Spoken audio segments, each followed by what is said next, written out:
Hi, everybody. So there were some questions people had in yesterday's live lecture about the derivation of the ordinary least squares formula, and also there were some questions about like the invertibility of the matrix that you get in that formula. And I was curious about the answers to those questions, so I kind of just worked it out for myself and thought some people might be interested in hearing about it. So I'm making this video.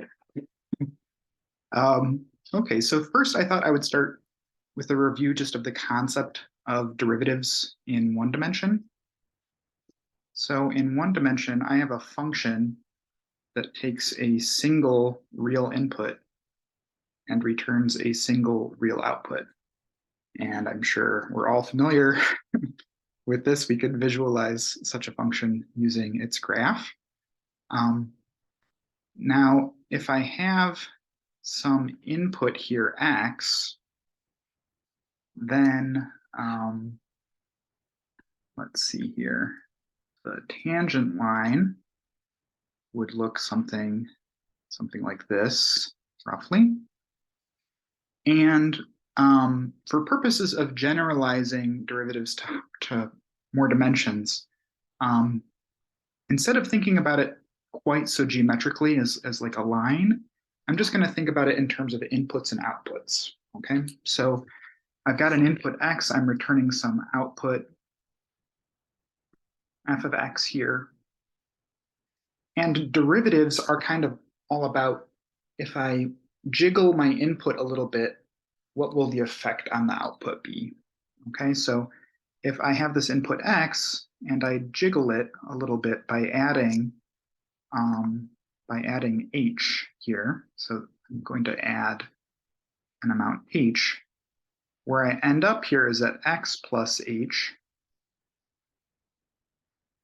The actual value for the output is f of x plus h, but the derivative is going to give me a linear approximation to that output. So here,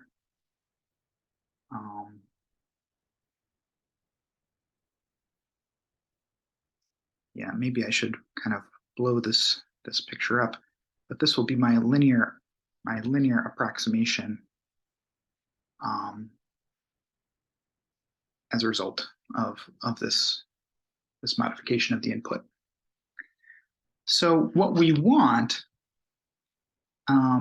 is we want the actual function value at the new input to be equal to the old function value plus the slope of this line, which is f prime of x, times the input, the change in the inputs, h. But then there's actually a small gap between this here is my linear estimate,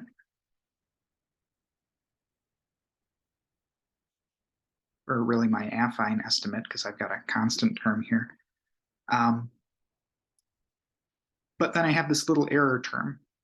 We want that error term to be little o of h, which just means that the error function, whatever it is, when divided by h should go to 0 as h goes to 0.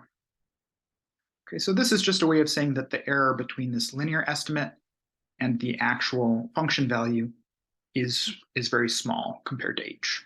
Okay, so you might have seen a different definition of the derivative. This functions as a definition of the derivative. Definition, where f prime of x is the unique number making this true for all h.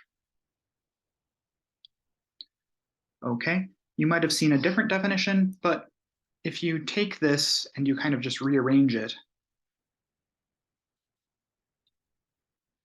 you could subtract f of x from both sides, divide both sides by h,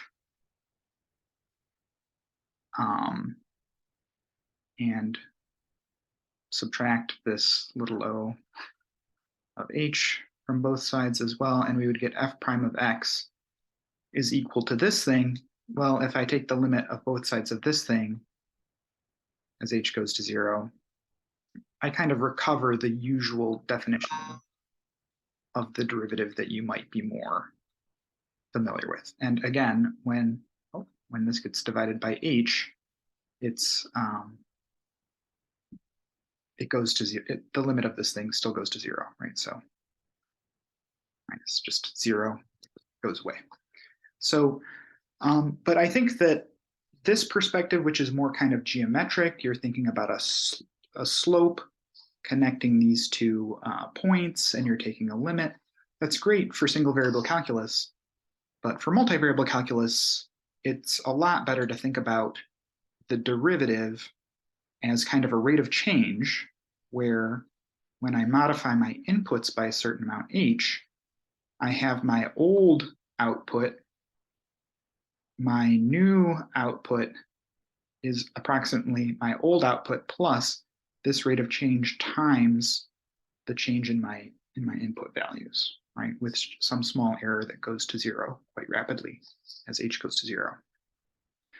So this is what we're going to use to generalize the derivative to higher dimensions. So let's do that.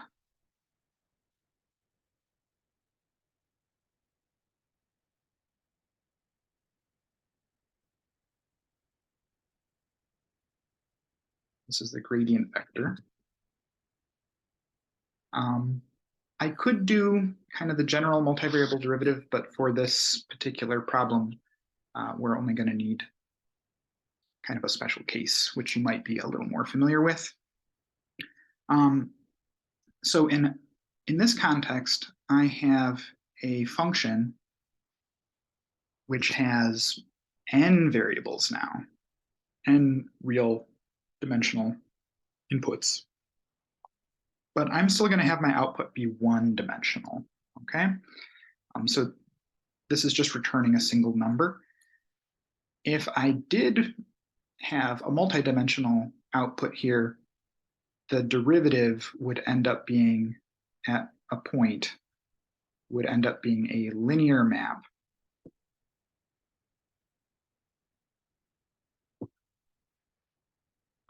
kind of from each kind of tangent space here. So every point would give me a different linear map, but we're not going to need quite that level of depth here, and it might be a little unfamiliar, but Rn to R, we're basically going to just get the gradient from this.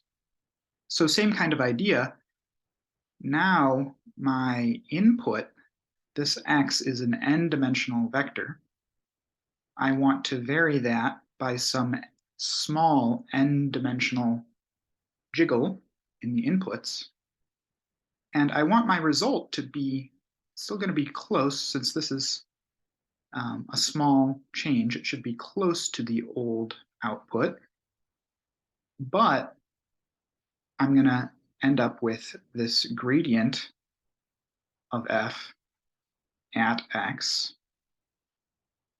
dotted with the dot product of this vector, which is going to be an n-dimensional vector, with this n-dimensional vector here. Again, plus something which is little o of h. And in this context, that means that, that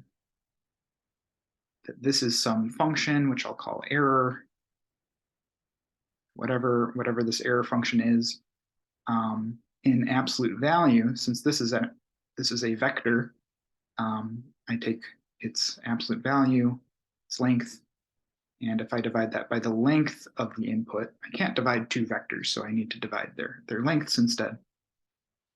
I want that to go to 0 as this vector approaches 0. Okay, so this functions as a definition of the gradient.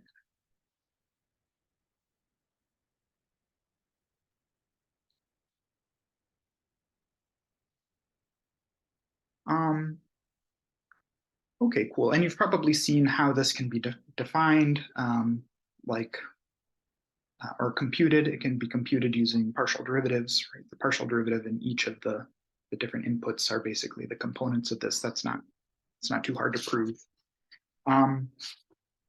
Okay, but we want to see how this is applied to least squares regression. So our context is going to be that we have, I've got vectors x1, x2, all the way up to xn here, and a vector y, and these are all in Rm. So the idea here is that I have m observations, right? There are like m rows in my table of values. These are going to be my features, and this is the thing that I'm trying to predict, right? I don't know the exact terminology for these things because I'm not a stats guy, but I am kind of like, I've done some differential geometry and stuff, so I'm more in the multivariable calculus world here. But yeah, so like, for instance, with the example of the beer, we had alcohol by volume. We had, was it international bitterness units? Maybe we could also have like color, which, or like light to dark, which might be a single real variable, right? So these could each be, and then I have observation 1, observation 2, observation 3. These are all my different beers. I've got thousands of beers. But then I also have a quality, subjective quality measure. So these would be this vector here would be like my x1. This vector here would be my x2, my x3. And this vector that I'm trying to predict the quality based on these three features would be my y. Okay, and these are all vectors which are in R1000. So m is the number of observations here. This is how many features I have. And this is what I'm trying to predict, right? Okay, so what our goal is that we want to try to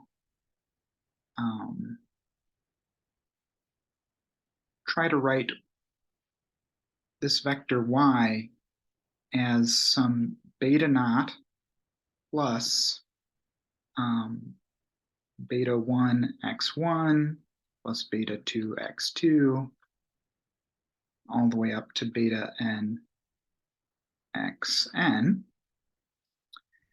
I won't be able to get it exactly equal, right? There's no way that this extremely long vector is going to be exactly a linear combination of these three vectors, for instance. I mean, there's no chance of that. But what we're going to do is we're going to, maybe I'll just call this y hat. So this is a function of these betas. And I'm going to want to try and minimize the squared distance between this actual output and this predicted output. Okay, so I want to minimize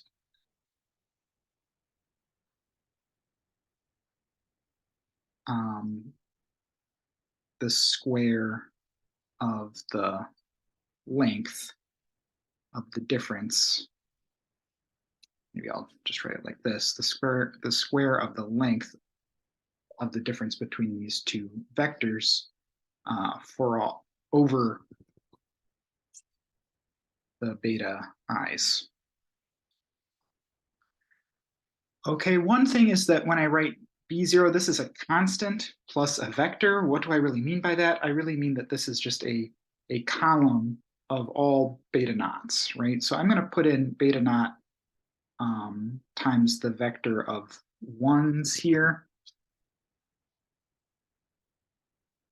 That's really what I mean, that I'm adding a constant beta knot to every single row.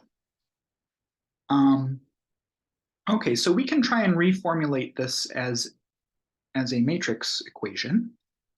So, so let's take this thing and think about it.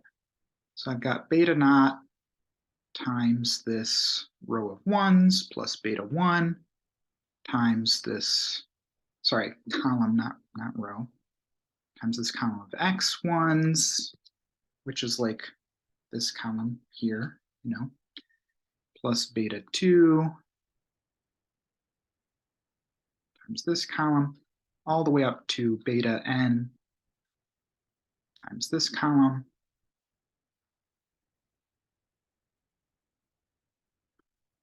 But I can rewrite this as the matrix, which has ones as the first column.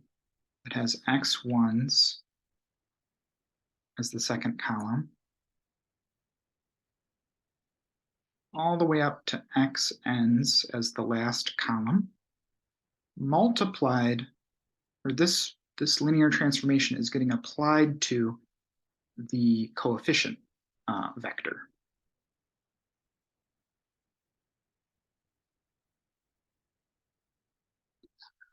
Okay, so notice that this will have m rows, and it will have n plus 1 columns. And this guy has n plus 1, is a vector of length n plus 1. So it is indeed combining appropriately, right? So I'm going to call this matrix just big X. And I'm going to call this matrix of coefficients just beta with a little vector hat on it. So what we're really saying is we want to minimize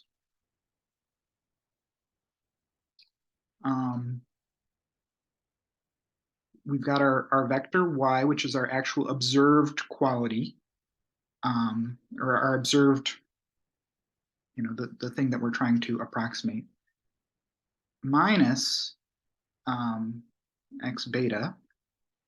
And remember, this has m, this is a vector of dimension m, and then this is also a vector of dimension m, because I have m rows here, so my output is m-dimensional. So these are living in the same space, which is a good sanity check. And I want to minimize the square of the distance between these two. Notice that what's kind of a variable here and what's fixed. This is fixed. This is literally just one of the columns. It's one of the columns in our data. And so it's a bunch of just numbers. It's a fixed collection of numbers. And these also are fixed. The only thing which we are varying here is this vector beta. So really, this thing is defining a function from an input, taking an input which is m-dimensional and returning a single real number, right? So we've got f from our m to r defined by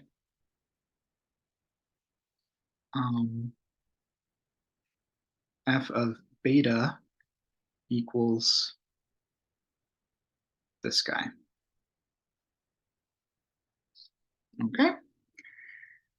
And just like in calculus or multivariable calculus, if we want to minimize a function, one great way to do that is to take the derivative, in this case, take the gradient, set it equal to 0. Okay, so we're going to try and find the gradient of this thing.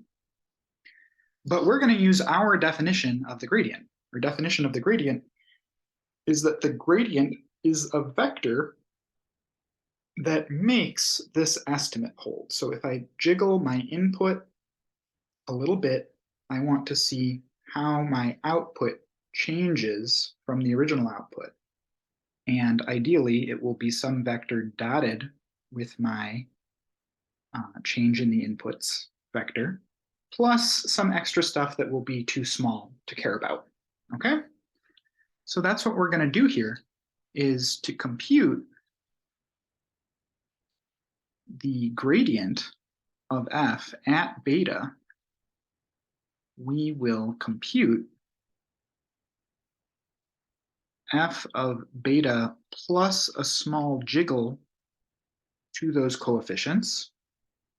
And hopefully we'll just be able to write it in that form. We'll be able to get an f of beta out, we'll be able to get something dotted with h out, and we'll be able to get these kind of higher order terms out, which will not matter to us. Okay, so that's the plan.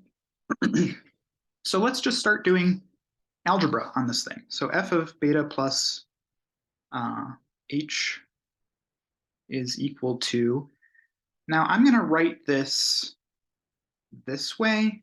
Instead of using a dot product, I'm going to use inner product notation, but this really just means the same thing as dot product. I'm using inner products just because I think they're a little cleaner to work with, and especially when we start seeing some transposes, it's going to be a little helpful to write this in this fashion. So the squared length of this vector is just the inner product or the dot product of this vector with itself. Okay. So this is this. But now I'm not just plugging in beta, I'm plugging in beta plus h.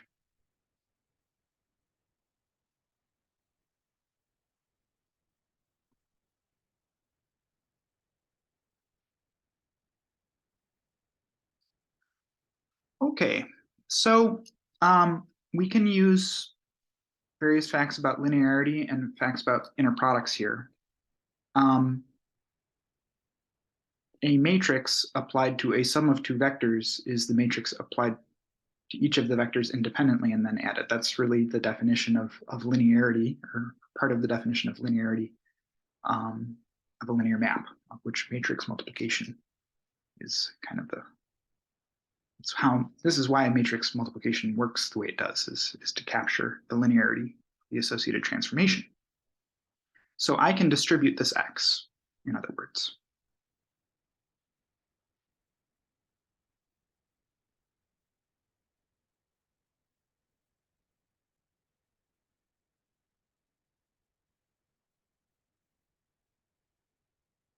Now I'm going to group these guys together because that looks kind of like my original thing, and leave these guys kind of off to the side. Okay. Now, the way dot products work, at least with real things, like this, it works pretty much like regular multiplication. Okay, so I have bilinearity of this inner product, which means that I can do the inner product of the first with the first, the first, the outer with the outer, the inner with the inner, and the last with the last. I'm just foiling here. So this is the inner product of y minus x beta with y minus x beta. Then I'm going to have y minus x beta with this guy with negative xh. So I'll pull out that negative sign.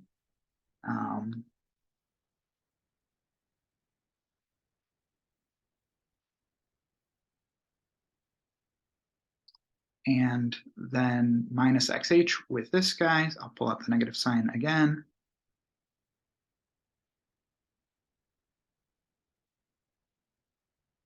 Apologies for my handwriting. And then finally the xh with the xh, the negative signs cancel, so I get plus xh with xh.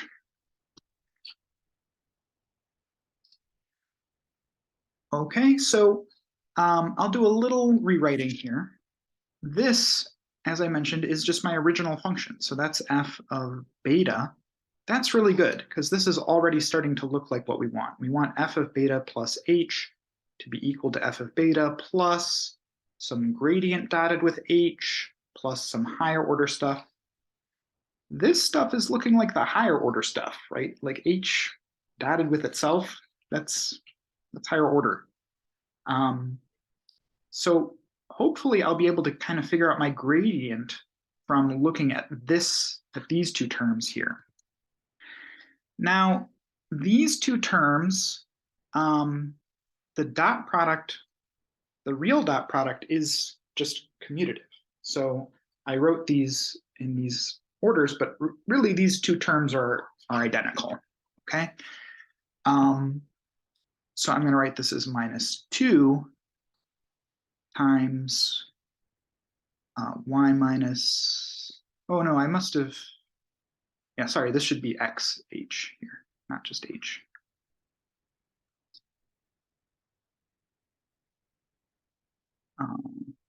Everything looking good, yeah. So y minus x beta comma x h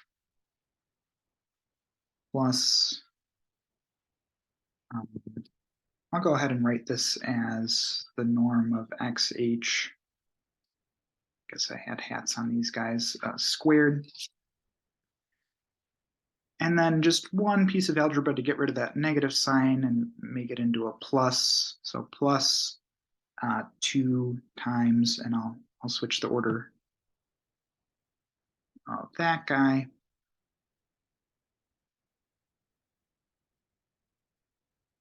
Should have been calling those, yeah, that y is a m-dimensional vector.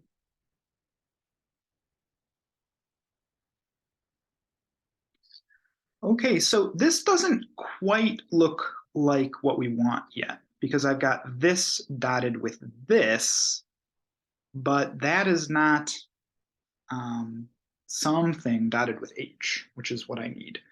So what I'm going to use here, and this is why I'm sticking with the inner product notation because I think it's a little nicer for this. For real matrices, you can move an operator from one side of the inner product to the other, but transposing it, right? You might want to play with that with some small examples of matrices. It's like, if you just do it with like a 2x3 matrix or something, it'll be very clear to you why this is true. So I can move this over to the other side, but as an X transpose application to this guy. So I'll get X transpose X beta minus X transpose Y inner product with H plus this higher order term, right? Okay, well, let me write it back in terms of the more familiar kind of dot product notation now. This is f of beta plus 2x transpose x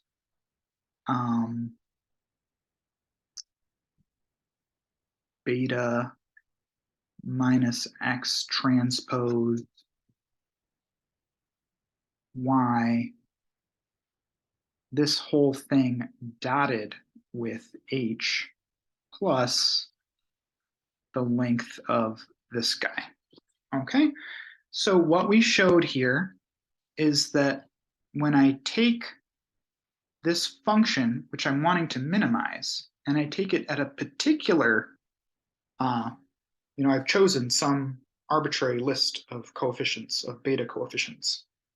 Now, if I modify those coefficients a little bit, right, by h, then we have shown that I get my old output plus this nasty thing dotted with h plus this term, which goes to 0, which is little o of h. Okay, this guy's little o of h.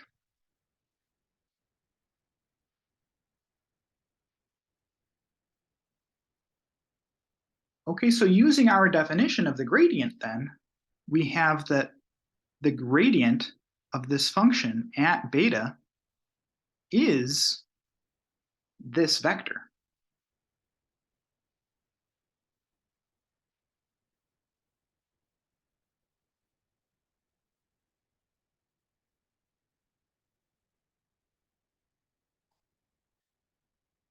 And remember, this is just X is a big old matrix filled with numbers. Those numbers come from the data.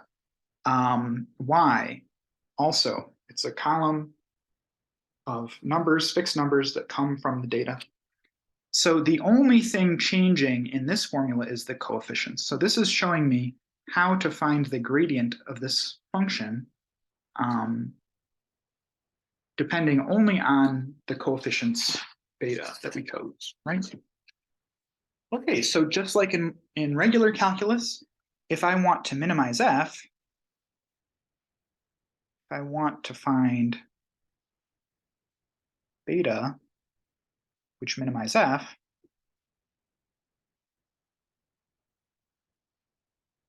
I'll just set this gradient equal to the 0 vector and try and figure out which betas make that work. Okay, so let's solve that equation.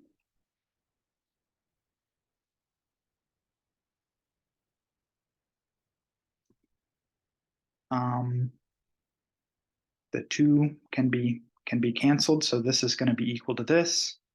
And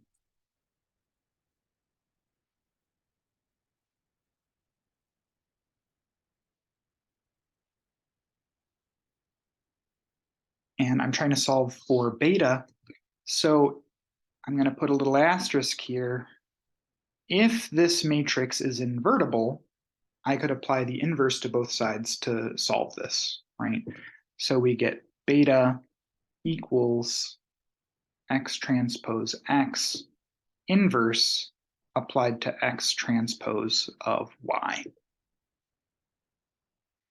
Okay, and that is the result that we were looking for. This shows me how to get my coefficients just from my table of data and my my vector of actual outputs in the data table, right? And this is what, I forget what, I think this was called the normal equation or something like this. Okay, so now there's the question is this thing invertible? Well, it doesn't have to be, but I think I can convince you that in almost every real situation, it will be invertible.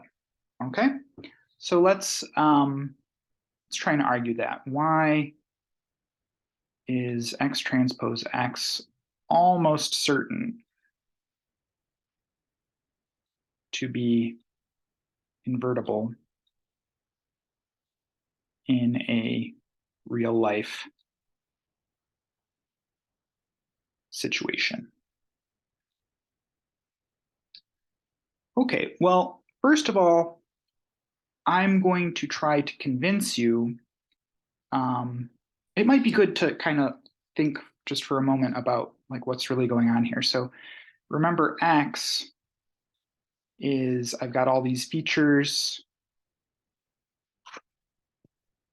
Like maybe I had my alcohol by volume. Let's stick with the example that we had up here where we just had 3 X's to kind of walk through what's going on, right? And we've got 1,000 different observations of these 3 variables. So my, I've got my alcohol by volume, I've got my international bitterness units, and I've got my color variable. And I've got observations 1, 2, 3, all the way up to 1,000 here. These are all filled in with different numbers. And this is what my matrix X looks like.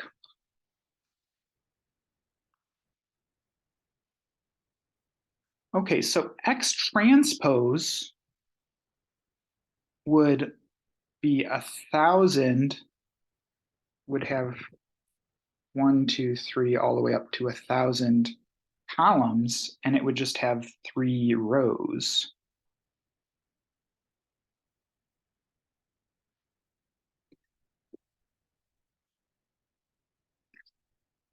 So X transpose X is going to be a 3x3 matrix, right?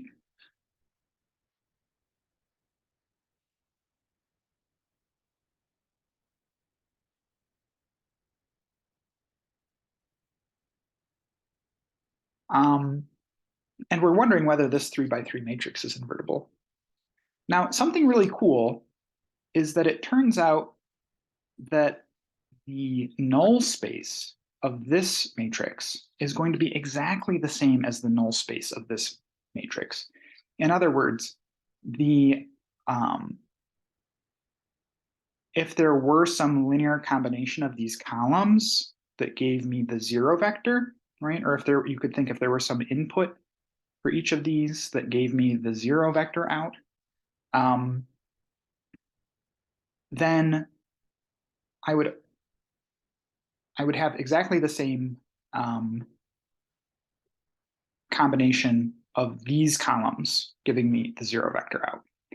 Let me prove that for you. So I'll try and convince you that the null space of this operator X is equal to the null space of this operator X transpose X. We prove this the way we prove any two sets are equal. So first, show that the null space of X is contained in the null space of X transpose X. Let's see how to do that. If I had some vector, I guess I'll call it little x in the null space big X, yuck. Let me call it V for vector. I need to show that V is also in here. Well, that's not too hard. V being in the null space means that X applied to V is equal to the zero vector. But then if I apply X transpose to both sides,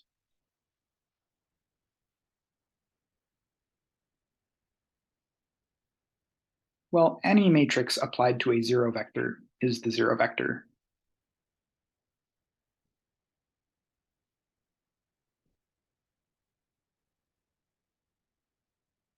And this is exactly the statement that V is in the null space of X transpose X. Okay. Conversely, I need to show, and this is the slightly harder direction, that the null space of X transpose X is contained in the null space of X. Okay, so let's take an arbitrary V in the null space of X transpose X. That means X transpose X of V is equal to the zero vector. Now this might seem a little tricky, but I'm going to apply V transpose, right? If V is a vector, then V transpose would be like a row vector. It'll be a linear functional. And so if I do V transpose of both sides, I suppose I'll just actually get the number zero here. But this guy can be written as X V transpose. Right? The way that the transpose kind of distributes over a product is you undo it in the opposite order.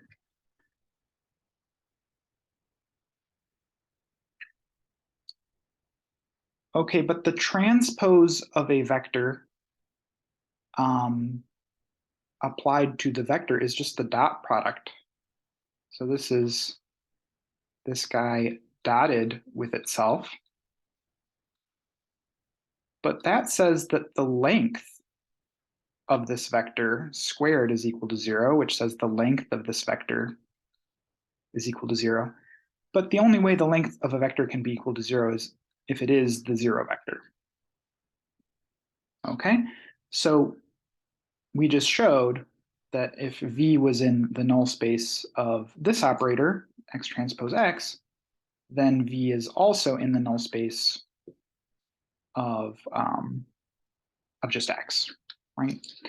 Okay, so that finishes the proof. Now we know that the null space of X will be exactly the same as the null space of X transpose X. Okay, why does that convince me that this should almost certainly, that this matrix here should almost certainly be invertible? Well, think about what you would need to happen for the null space of this matrix to not be trivial. That would say that there was a linear dependence between these columns. What are the chances that with actual data, with like random noise in it, that the color column is going to be exactly equal to this column times something plus this column times something? I mean, it's not going to happen. Even if it were true for like the first 5 rows that like it exactly worked, if there were even a slight variation or slight noise, then then the next column down, you would not have the same multiple of this column plus the same multiple of this column giving me the correct result here. The only time that would happen would be like, instead of color here, if I included another column that was just equal to this plus this, like it was actually kind of a redundancy in my table. I didn't need this column in the table at all, right? But if it's a genuinely new feature, like the color,